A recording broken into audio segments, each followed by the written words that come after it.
tenemos a Rodolfo Herrera Charolet para que comente con nosotros el día de hoy esta participación. Bienvenido, maestro, lo escuchamos. Buen día. Gracias, buen día. Bueno, un amigo, un saludo a todos los que siguen en redes sociales. Y bueno, hemos pasado ya un proceso histórico porque es la primera ocasión que los mexicanos eligen al Poder Judicial, a los jueces que deben de impartir justicia en este país. Y bueno, eso es interesante porque el proceso electoral, como lo sabemos, fue pretexto para los llamados alarmistas y cadenas en redes sociales, en el que se invitaba a no votar, a no convalidar un fraude, en fin, ¿para qué voy a repetir tantas cosas que se dijeron? La elección de los jueces del Poder Judicial dio pie a los llamados alarmistas, pero pues los cuales se difundieron en las redes sociales y en el mismo tono se publicaron muchos artículos de opinión de supuestos eruditos en la materia, o por lo menos que han hecho ya su clientela de lectores. Esto evidencia en varios diarios de prestigio nacional y local. Curioso cómo mensajes tan alarmistas pretenden diagnosticar la totalidad del país, a partir de una sensación subjetiva y una cadena de WhatsApp, que ahora es el medio de difusión de contenidos, sean ciertos o falsos, sin mayor debate que el decir algo porque es opinión, que también es respetable. Decir que no hay salud, educación, seguridad ni cultura es una generalización apresurada que ignora matices, datos, la diversidad del país. Afirmar que ya no queda nada de orgullo de ser mexicano porque no se coincide con un gobierno en turno refleja más una postura emocional que en una evaluación objetiva. Además, convertir una cadena viral en una supuesta modificación o movilización digital contra dos figuras políticas, dígase Claudia Sheinbaum y Andrés Manuel López Obrador, pues como si eso resumiera la vida democrática de México. Revela una lógica de blanco o negro, de los famosos chairos o fifís, o los de a favor o en contra. El país no desaparece porque un grupo de personas esté descontento. México es más grande que cualquier sexenio. Ya lo hemos visto, ha gobernado el PAN, ha gobernado el PRI muchos años, y no por ello se desbarató el país, al contrario, sigue. Pretender que todo está perdido porque no se comparte un proyecto político no solo es exagerado, sino también profundamente reduccionista, como si el progreso, la cultura o el respeto se extinguieran en cada elección. Tal vez lo que está en crisis no es el país, sino la capacidad de algunos para aceptar la pluralidad de visiones distintas y sobre todo sobre el concepto que tienen de país. En primer lugar, la acusación de que el INE convalidó un fraude parte de una premisa deshonesta, que cualquier elección que no responde a las expectativas de ciertos sectores debe, por definición, ser legítima o ilegítima, según sea el caso. Es inadmisible cargar toda la responsabilidad del diseño institucional y político de la elección al INE, cuando el propio autor reconoce que no participó en el diseño de las reglas. O sea, los mismos que dijeron que no iban a votar, pues ¿para qué se están quejando? Cuando el propio autor reconoce o estas gentes dicen que no participan en el diseño de reglas, pues entonces estamos perdidos porque no tienen calidad moral para exigir un voto. Que sus recursos fueran recortados severamente, que operó bajo asedio político. Afirmar todo esto es ser víctima institucional, pero también pues habla de una culpa operativa que resulta en una contradicción insostenible. Primero criticar, decir que convalida y después que es una víctima, pues habla de una falta de criterio, es una falsa dicotomía. En este caso estamos hablando de que en un mismo precepto, en una misma opinión, estamos primero diciendo que convalida y otro lado que es una. Entonces no hay claridad en los conceptos. Así mismo es falaz atribuirle a DINE la normal, pues normalizar la irregularidad, como si la tarea fuera precisamente garantizar que la jornada transcurriera en orden y legalidad en medio de un entorno legal ya impuesto por el legislativo. Pedirle al arbitrio electoral que boicotee o desconozca las reglas vigentes aprobadas por el Congreso es pedirle que viole su propio marco constitucional. O sea, ¿en qué cabeza cabe, verdad? El INE no puede convertirse en una fuerza opositora ni en un órgano de veto político. Su papel es aplicar la ley, esté como esté bien hecha o mal redactada, o sea la mejor ley del mundo, debe cumplirla a rajatabla, diría alguien. No reescribirla según sus presiones mediáticas o ideológicas. Ahora resulta que las cadenas de WhatsApp pesan más que el voto popular. O sea, algo que pues solamente pues en las mentes enfermas o desprovistas de criterio se puede dar. Por otro lado, el tono despectivo hacia la participación ciudadana del 13% es otra forma de desacreditar la voluntad popular, sin atender las razones estructurales o culturales detrás del abstencionismo. En lugar de reflexionar sobre el desencanto, la apatía o la desinformación, pues los propagadores de este tipo de aseveraciones utilizan la baja participación como una prueba irrefutable del supuesto fraude, cuando bien podría leerse como una alerta para mejorar la pedagogía democrática y no como una licencia para descalificarlo todo.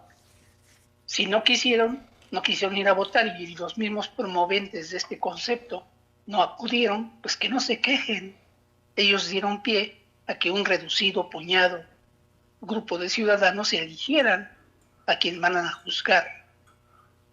La acusación contra la presidenta electa, Claudia Sheinbaum, en este caso ya es presidenta, desde que era electa la acusaban como continuidad del régimen de Andrés Manuel López Obrador, ahora presidenta, la mejor presidenta del mundo, el mismo expresidente, y la reforma judicial propuesta en ese tiempo alude a una supuesta voluntad tiránica sin matices ni evidencia sólida. Venganza, se puede leer. El texto asume que cualquier cambio al sistema actual de justicia es por definición una amenaza. Esa visión conservadora, como también lo dijo el expresidente, se opone incluso a debatir cómo democratizar o mejorar el poder judicial, que no olvidemos ha sido históricamente opaco, elitista y poco receptivo a la rendición de cuentas. Canonjías, vergonzosas canonjías, sueldos de $1 millón, preventas y su marcada tendencia a proteger intereses oscuros de gente que no quiere pagar impuestos. No quiero dar ejemplos. Finalmente, el tono apocalíptico viene otra realidad, un paso decidido hacia la tiranía, así como la afirmación de que se destruyó de forma irreversible la independencia judicial. Apela más al miedo que al análisis. El autor se instala en una narrativa de fin de los tiempos donde no hay más actores que los virtuosos, que todo lo denuncian, y los corruptos que todo lo arruinan. Vaya, otra falsa dicotomía. En ese marco no hay espacio para la deliberación democrática, solo para el enojo y la nostalgia, de un orden que a todas luces tampoco era ideal. ¿Qué pasa entonces en esta colección de afirmaciones sin sustento? Bueno, yo las clasifiqué por un simple capricho mío. No hay un orden, pero como fueron apareciendo en las redes sociales las fui apuntando y las traté de englobar todas. Son tantas que sería incansable y interminable mi participación de este día, pero las más importantes: se dijo que la elección de jueces es un berrinche de López y Sheinbaum, que conveniente es juzgar y jugar al analista cuando el resentimiento es el único argumento. El autor del texto, de los textos que pretendían denostar o atacar un proyecto de nación, más que informado, parece atrapado en una mezcla de paranoia y nostalgia por un sistema que claramente ya no lo representa o quizás nunca lo incluyó. El concepto que se difundió fue que el INE retiró el registro a candidatos por posibles vínculos con el crimen organizado.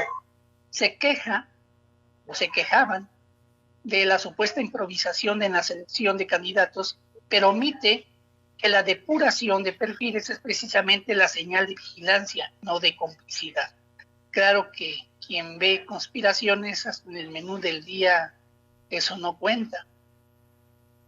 Otro concepto es que los candidatos con etiqueta PE en las boletas dice que ya no se impone desde la presidencia. O sea, primero dijeron que no se impone, pero luego que sí, por fin, que se pongan de acuerdo con acordeones mágicos, y criticaron que pues muchos personajes importantes de la política nacional usaran acordeones.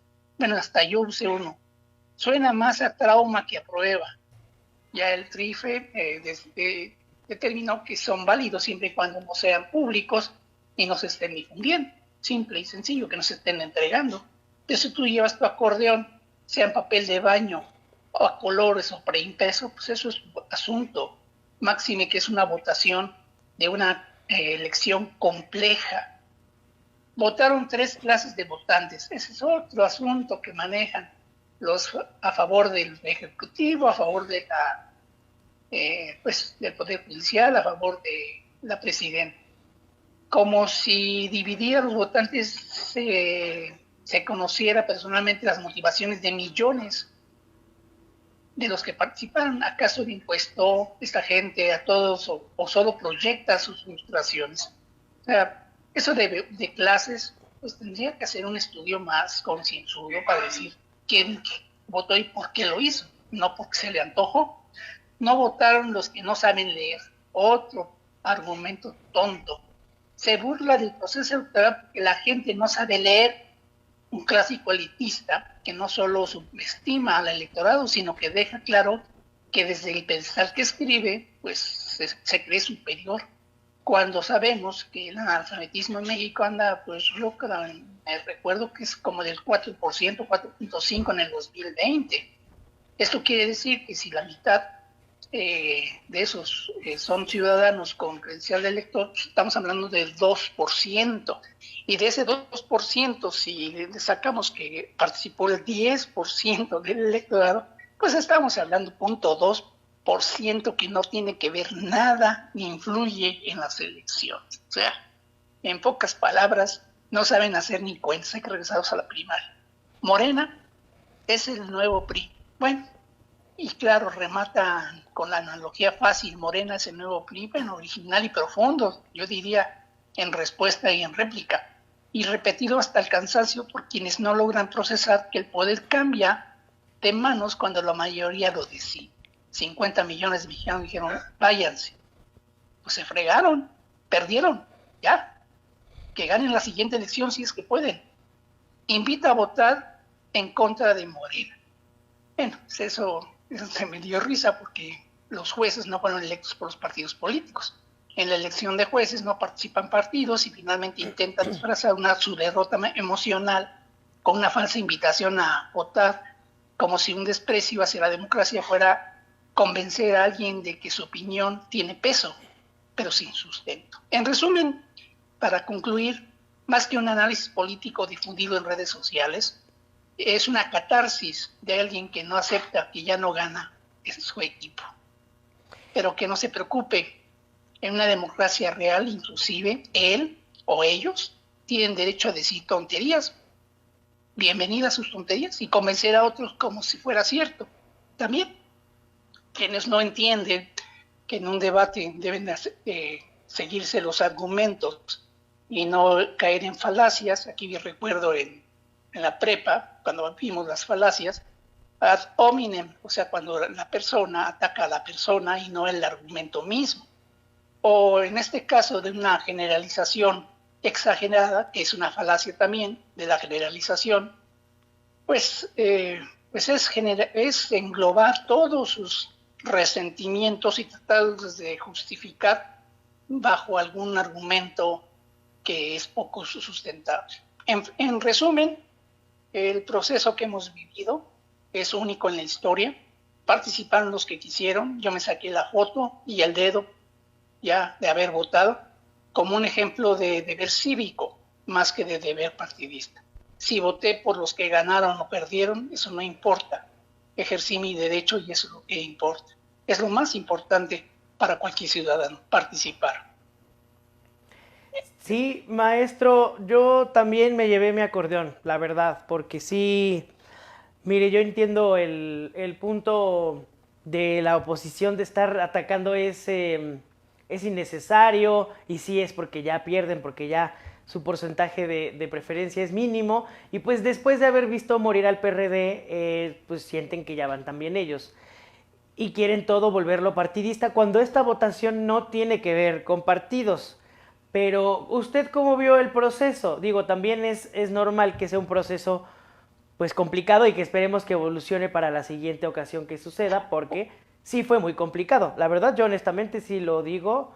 Es Uh-huh. perfectible, es un sistema inacabado, como la democracia misma, en donde la democracia es la peor de las tiranías, se dice, desde Ernesto Bobbio, este filósofo de nuestro siglo, es uno de los personajes, o fue uno de los personajes que estudió el Leviatán, el ser, eh, que lo formamos todos, este ente público. Bueno, en este caso, Bobbio habla precisamente de la democracia. Y bueno, la democracia es perfectible, no es una cuestión ya que sea ya regla, es una forma de llevar a cabo las decisiones populares, porque en ese caso la democracia somos todos los que ejercemos el derecho a votar. Es un derecho que nos ha costado sangre y ha costado en el mundo muchísimo que se instaure contra las monarquías, contra la tiranía, contra todo ese tipo de personajes que se han apoderado del poder y no lo han dejado. Bueno, en este caso, la democracia establece precisamente que sean los que participen y sean quien sean. En México no importa si eres rico o pobre, tu voto vale uno. Y ese uno se suma a todos los que quisieron hacerlo. Bueno, esa voluntad la llamamos democracia. El método, la forma, posiblemente complicada, yo podría sugerir algunas cuestiones para agilizarlo. A mí me tocó algo muy sencillo. Uh-huh. Llegar, me dieron mis boletas y me sentaron en una sillita frente a mi mampara. No sé si era yo hecho un vejito o lo que sea, pero bueno, me sentaron muy cómodo, un lápiz, sin prisas, podía yo leer. No conozco a nadie, bueno, sí conocía al número 20 de la boleta amarilla. Ah, sí lo conozco. Ah, conocía al 31, pero no iba en esa boleta, iba en el distrito 2, pues ya no lo vi. A Tanús, por ejemplo, hijo de una amiga mía. Bueno, sí conozco algunas, yo conozco algunos. Que la gente no los conozca, pues como en las quinielas, ¿no? O sea, es al azar.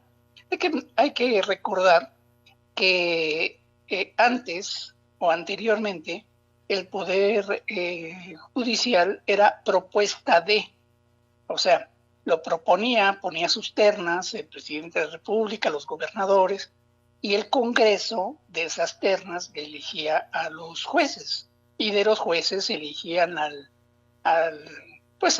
los magistrados, en fin, seguía la cadenita.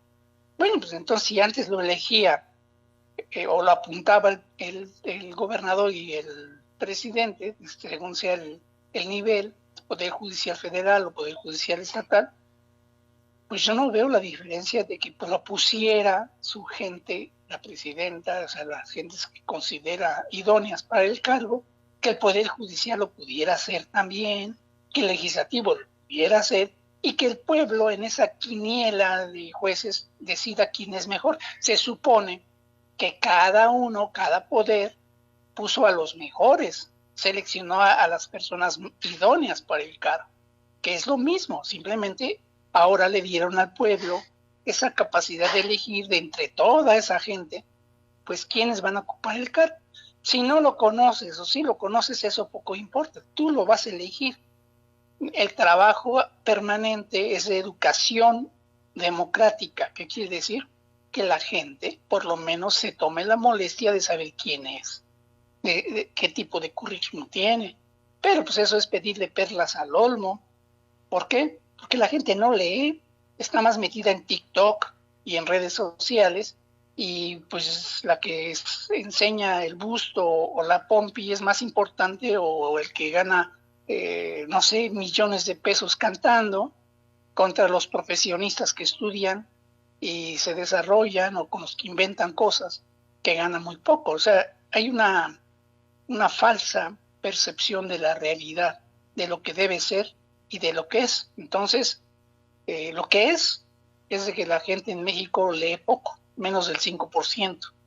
La cultura es como un pegostre, y la gente que se va con el chisme, pues es la gran mayoría que difunde chismes. Y la población, la más grande, la población que no le importa el chisme ni tampoco la cultura, bueno, pues se dedica a lo suyo, y cuando va a votar, pues va a votar por quien se le dé la gana. También es legítimo. Yo creo que en la democracia caben todos, tanto los chismosos como los que no cumplen, como los que sí cumplen. O sea, es abierto. Y ni modo, tenemos el país que tenemos, porque tenemos el pueblo que tenemos. Entonces, pues ni modo, hay que, ya dentro de unos 1000 años, o 500 o 100, cuando la gente lea más, sea más democráticamente culta, ya tendremos otro tipo de gobernantes, otro tipo de canales de comunicación y otro tipo de elecciones, ¿verdad? Mientras, pues ni modo, con lo que tenemos basta. Sí, maestro, sí, maestro, yo también me di cuenta que había gente que ni tenía idea que había votaciones, que les pregunté así horas antes de las votaciones, ¿sabes qué se va a elegir? ¿Sabes qué hace un ministro? ¿Qué hace un juez? No, no sé, hay gente que, que tenía planeado hacer fiestas ese día, se enteraron que era la ley seca horas antes y estaban enojados. O sea, de verdad la gente es muy apática. O sea, yo creo, como usted dice, que ven en TikTok puras cosas que no son referentes al país, o no, no sé, pero hay gente que no está involucrada, no les interesa, y pues este proceso al menos a mí sí me sirvió para involucrarme en cosas que nunca me había preguntado, ¿no? Hasta dónde llega la facultad de las ministras, de los ministros, hasta dónde llega la responsabilidad de un juez, de qué manera me podría afectar este cambio. O sea, sí me empapé de información que la verdad desconocía, y eso es lo positivo que rescato de esta votación, sobre todo, más allá de esta polarización que también se genera, siempre últimamente se genera mucha polarización en el país, con cualquier cosa, y bueno, esta no fue la excepción, salieron gentes en contra, gentes a favor, pero yo creo que cuando mueves algo que está estancado es bueno, y creo que sí, el Poder Judicial ya le hace falta una sacudida, y bueno, pues veremos, apenas pasaron las votaciones, no ha pasado nada, veremos cómo evoluciona esta decisión que pues ya se tomó. Pues es la primera parte, es un 50% de la estructura judicial federal.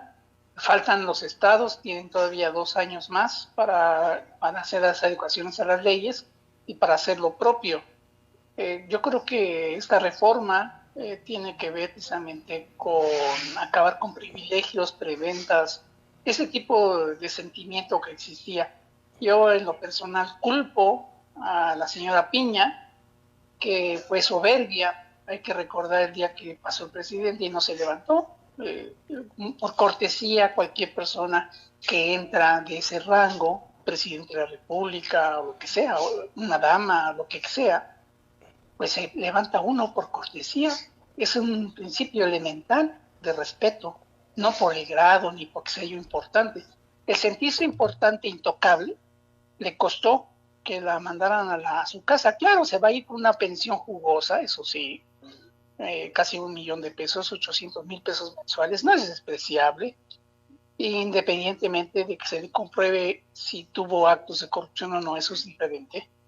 Pero irse con una pensión de ese tamaño en un país de pobreza y de discrepancia salarial habla de una ofensa, precisamente.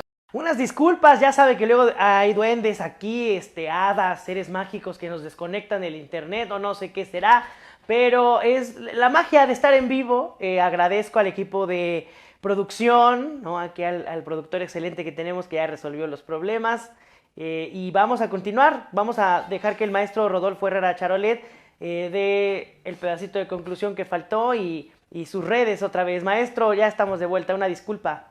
No hay problema, así es esto de estar en vivo, y bueno, sobre todo de comunicación a través de los celulares, pues es lógico ese tipo de problemas. Bueno, finalmente el clímax de los textos que se difundieron alarmistas unos, otros con nostalgia infinita, y sobre todo con aquellos que ven glorias pasadas, con frases como viene otra realidad, un paso decidido hacia la tiranía, y que otras cosas, ¿no? Se sitúa más acerca del guión de una distopia que de un análisis jurídico politólogo serio. El autor o autores se instalan en una lógica binaria donde hay buenos denunciantes, malos destructores, sin espacio para el debate plural y sincero y argumentado.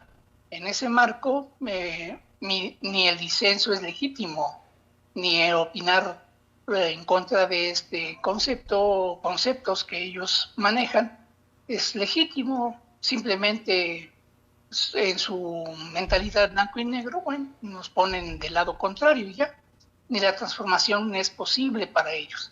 En síntesis, los textos que se difundieron son críticas sin rigor, más emocionales que institucionales. Es legítimo cuestionar las reformas en curso, sí, y advertir sobre riesgos reales de la independencia judicial o el equilibrio de poderes, pero hacerlo desde la descalificación total, sin matices ni pruebas sólidas, convierte la crítica en estridencia y la opinión en dogma. Yo considero que, como advierte Bobbio o Dahl, no se defiende con nostalgia ni con superioridad moral, sino con argumentos, participación y disposición al debate público informado. Cultura democrática es lo que nos falta.